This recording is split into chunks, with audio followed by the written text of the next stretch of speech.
여러분 안녕하십니까? 최진봉의 보이는 라디오 목요일 순서 두 번째 함께 하고 계십니다.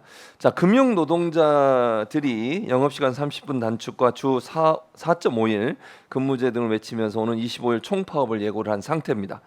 노조는요, 저출생 문제 해결을 위해서라도 노동시간 단축이 반드시 필요하다, 그런 입장을 지금 보이고 있는 상황이고요. 또 아직은 시기상조다, 소비자들의 불편이 커진다, 대표적 고연봉 금융권 노조의 무리한 요구다, 이런 비판이 없지 않은 상황입니다. 그래서 금융권 입장 직접 들어보기 위해서 김형선 금융노조위원장, 정확히 얘기하면 금융사무, 제가 정확히 볼게요. 금융산업노동조합입니다. 네, 금융산업노동조합 위원장님 모시고 얘기 나눠보겠습니다. 위원장님 어서 오십시오. 예, 네, 반갑습니다. 우리 왜냐하면 금융사무노조가 있고 네, 금융산업노조가 있는 거죠, 네, 지금. 네, 맞습니다. 근데 지금 말씀하신 금융산업노조의 위원장을 맡고 계시는 네. 거고, 추석 연휴 어떻게 보내셨어요, 참? 머릿속이 좀 복잡해서요. 이것저것 그러셨을 것 고민하면서 정리하면서 그렇게 보냈습니다. 아마 그 여러 가지 일들 때문에 고민이 많으실 것 같아서. 근데 최근에 지금도 머리가 지금 짧은 상태예요. 최근에 김영선 위원장님이 삭발을 하셨더라고요. 예. 그래서 삭발까지 감행하면서 노조가 절박하게 요구하는 안, 대체 어떤 내용들입니까? 먼저 좀 말씀드려야 되는 건 우리 예. 저출생 문제가 심각하잖아요. 그렇죠. 사실 금융산업의 저출생 문제가 매우 심각합니다. 그래서 그 문제를 좀 해결하고자 삭발을 좀 감행하게 됐습니다. 그러니까 다른 업종보다 금융산업의 저출생 문제가 더 심각하다는 말씀이신 거죠? 예, 저희가 보는 통계로는 그렇습니다. 어느 정도 통계 내용이 어느 정도 있습니까 지금? 지금 저희가 10년 통계로는 63% 정도 사업장에 출생하는 아이들이 줄어든 걸로 그렇게 나와 있습니다. 그게 업무와 연관돼 있는 겁니까 그러면?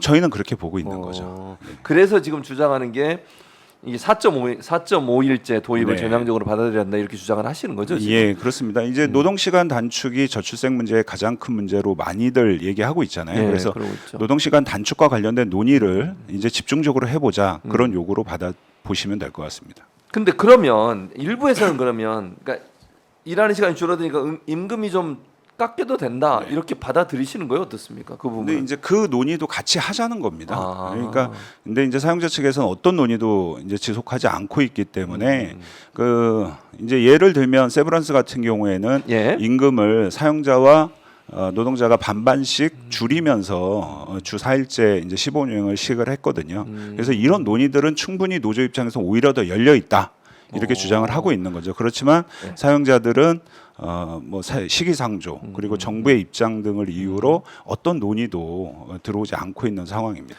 근데 지금 방금 이제 세브란스 병원 말씀을 하셨잖아요. 예. 일반적으로 우리가 그러면 지금 금융산업 노조니까 네네. 금융업계 쪽에 있는 분들만 하시는 걸로 알고 있을 텐데, 세브란스 병원은 어떻게, 그러니까 사업장이 좀 다양합니까? 어떻습니까? 저희도 예. 이제 은행 사업장이 있고요. 예. 은행 전산이나 이런 것들을 하는 사업장도 있고요. 예. 또 국책금융기관도 9군데가 들어와 있고. 있습니다. 그래서 42개 지부가 저희 금융산업 노동조합 안에 들어와 있는 겁니다. 그럼 세브란스 병원은 어떻게 연관돼 있죠? 세브란스 병원하고 연관돼 있는 건 아니고요. 예. 저희가 이제 보건의료 노조나 이런 데들의 사례들을 저희도 아. 검토하고 있기 때문에 그 내용을 이제 확인할 수 있었던 겁니다. 그렇군요. 네. 그러니까 지금 보건사회 쪽에 사례들을 네. 같이 말씀하시면서 지금 그 얘기를 한 거고, 예, 맞습니다. 대체적으로 그럼 사업장은 금융 관련된 예. 전산 업무나 이런 일을 하시는 분들이 예. 함께 포함되어 있다, 이렇게 볼 수 있겠군요. 이제 좀 더 예. 이제 구체적으로 말씀을 드리면 예. 그 저희가 네. 혹시 그 저출생 자료를 하나 좀 올려줄 그래요? 수 있을까요? 보여주세요, 권 기자님. 네. 요겁니까? 예, 그렇습니다. 저게 2014년도에는 사업장 내 예. 7개 은행의 사업장 내 자녀 출생아 수가 2,688명이었습니다. 그랬네요. 그게 2023년에는 996명까지 해서 엄청나게 많이 63%가 떨어졌네요. 63%가 급감을 했고요. 지금 정부에서 얘기하는 0.72%라는 것이 예. 2014년도에 43만에서 23만으로 줄어든 거거든요. 그러니까 대한민국 평균 43%보다 훨씬 더 훨씬 넘어서는 더. 출생아 수가 감소하고 급격하게 감소하고 있는 거죠. 근데 왜 그러면 금융산업에 일하시는 노조원들이 이런지 좀 궁금해요, 사실은. 무슨 특별한 이유가 있거나 아니면 업무 환경에 다른 사업장과 차이가 있어서 그런 겁니까? 저희가 여성 조합원 수 비중이 매우 높습니다. 그렇죠, 일반적으로. 예. 그러니까 보건의료 노조 다음으로는 아마 금융노조가 제일 높을 거고요. 예. 그래서 이 노동 환경에 대한 예. 민감도가 가장 높은 사업장이기 때문에 이런 수치가 나오지 않았나 그렇게 생각을 하고 있습니다. 또 많은 분들이 오해하실 수 있는 이것도 여쭤봐야 될 것 같아요. 보통은 이제 은행은 좀 늦게 열고 일찍 닫는다. 요즘 뭐 6시까지 하는 데도 있긴 하지만 그런데 왜 일을 많이 한다고 하지라고 궁금해하실 거예요. 그것도 좀 설명을 해주세요. 예, 그러니까 은행 업무가 굉장히 타이트합니다. 그러니까 예. 아침에 저희가 이제 영업시간 단축도 얘기를 하고 있습니다만 오전 8시경이면 출근해서 영업 준비를 다 해야 되고요. 아, 시작하기 전에 이미 영업 그렇습니다. 준비를 하는군요. 예, 예. 예. 그렇게 해야 되고 예. 우리 이제 교수님도 아시는 것처럼 고객을 대면하는 업무이기 때문에 사실상 자기가 잠깐의 휴식의 시간을 내는 그렇죠. 것조차 쉽지 않습니다. 예, 쉽지 않아요, 그리고 진짜로. 고객 상담을 9시부터 4시부터 하는 환경이기 때문에 예. 이것과 관련된 업무들을 예. 4시 이후에 전부 다 처리해야 되는 겁니다. 그러니까 예를 들면 예. 어떤 고객님이 오셔서 대출 상담을 받았다. 예. 그러면 업무 중에 그걸 처리하는 것이 아니라 불가능하군요. 업무를 마감하고 대략적으로 5시 이후부터 대출에 대한 심사, 평가 이런 것들을 이제 진행할 수 있기 때문에 실질적으로 노동 강도는 그 어떤 산업보다도 매우 열악한 노동 강도를 띠고 있다 이렇게 보시면 될 것 그러니까 같습니다. 일반인들이 생각할 때는 대면에서 네. 업무하는 걸로만 아는데 네. 그게 아니고 그때는 일 처리를 못하고 일단 받아놓고 네. 있다가 예. 업무가 끝나면 4시 이후에 이제 그걸 다 처리를 해야 되니까 밤 늦게까지 일을 할 수밖에 없는 상황이네요. 그렇죠. 예. 그런 상황이기 때문에 사실은 그러니까 저희가 계속 이제 그런 말씀을 드리는 것이 예. 여성 노동자들이 실제로 이제 영업점 창구에 가 보시면 남자 직원들을 찾아보기가 흔치 거의 않습니다. 그렇죠. 예. 일반적으로. 그러니까 10명 중에 6명에서 7명이 여성 노동자들이고요. 그러니까 출산과 육아에 대해서 아무래도 한국 사회에서 더 많은 짐을 지고 있는 여성 노동자들이 사실은 더 이상 출생 예. 하는 것을 아이를 낳는 것을 이제 거부하는 상황으로 저희는 가고 있다고 보는 것이고요. 이것을 해결하기 위해서는 단순한 임금 급여의 문제가 아니라 아니죠. 노동 환경을 전반적으로 개선해주고 가족과 할 맞아요. 수 있는 시간을 늘려주는 것 말고는 네. 제대로 된 해법이 없다. 그래서 우리가 이제 모두가 저출생 문제가 대한민국 소멸과 연결돼 그렇죠. 있다고 그러지 않습니까? 맞습니다. 예. 이렇게 이제 급격하게 네. 대한민국 평균보다도 훨씬 더 급격하게 무너지고 있는 금융산업 현장의 저출생 문제를 어떻게 해결해야 되느냐 하는 그런 절박함을 가지고 싸움에 임할 수밖에 없었다 이렇게 말씀드려야 할 것 그 같습니다. 말씀을 들어보니까 네. 이게 우리가 일반적으로 알고 있는 것보다 훨씬 더 열악한 환경에서 일을 하고 계시다고 네. 느껴지고 또 업무 강도 자체도 엄청 클 것 같아요. 제가 볼 때 또 이건 뭐 신경을 많이 써야 되잖아요. 금융 관련된 업무니까 숫자라든지 이거 잘못하면 큰일 나는 거니까 면밀하게 살펴야 되고 그래서 지난달 열린 집회에서 눈에 띄는 슬로건이 하나 있었어요. 아이들과 아침밥을 라는 슬로건을 내세우셨는데 네. 노조가 사실 이게 저희는 오늘 이제 모셔가지고 처음 알게 됐지만 네. 수년째 4.5일제를 계속 주장을 하셨고 맞습니다. 노동시간 단축도 주장을 하셨는데 이게 지금 보면 그동안 그러면 이런 주장을 사업자 측에서는 전혀 받아들이지 않은 거예요? 예, 그 계속 이제 지원을 시키고 있는 거고요. 네. 이제 영업 시간 단축은 저희가 이제 코로나 기간에 네. 일시적으로 그 이제 저희가 시범 운영 같이 시작이 됐던 거죠. 그래서 9시 반, 3시 반으로 영업 시간이 단축이 됐었습니다. 그랬었죠. 맞아요. 그래서 네. 이제 상당 부분 사실 아침에 여러 애로들을 해소를 했었는데요. 이게 이제 정부가 바뀌면서 일방적으로 예.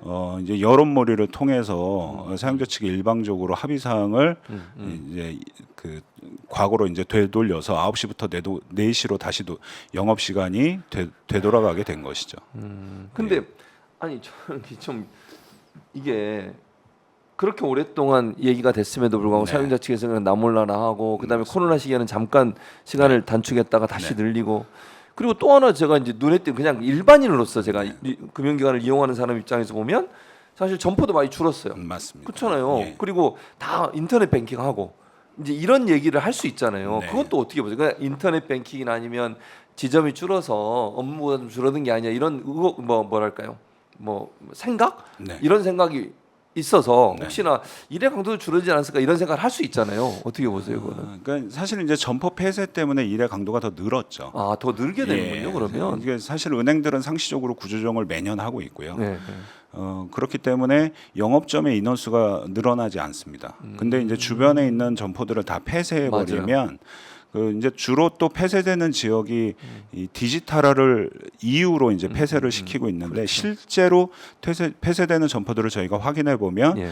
서울의 이제 강북의 외곽 지역이라든지 이 중소도시 위주로 맞아요. 폐쇄가 되고 있습니다. 그 이유는 뭐냐하면 예. 수익성이 떨어지는 점포부터 없애는 겁니다. 그러니까 디지털화하고는 전혀 상관없이 상관없고. 오히려 디지털 소외계층, 맞아요. 그러니까 금융 소외계층이라고 하는 노령층이 주로 있는 지역의 점포부터 폐쇄하는 공공성과는 거리가 먼 짓을 은행이 하고 있는 거죠. 그러면서 이 그 본인들은 이제 수익과 직결되는 영업점 폐쇄는 그렇게 해가면서 예. 사실 우리 금융 노동자들의 그 아침 30분의 노동 시간은 고객 불편을 이유로 수행하기 어렵다고 하고 있기 때문에 사실은 앞뒤가 안 맞는 말인 거죠. 그 말을 들어보니까 이해가 돼요. 그러니까 지금 제가 봐도 그런 것 같아요. 중소도시나 이렇게 네. 사람들이 많이 없는 곳에서는 더 점점 폐쇄를 시키잖아요.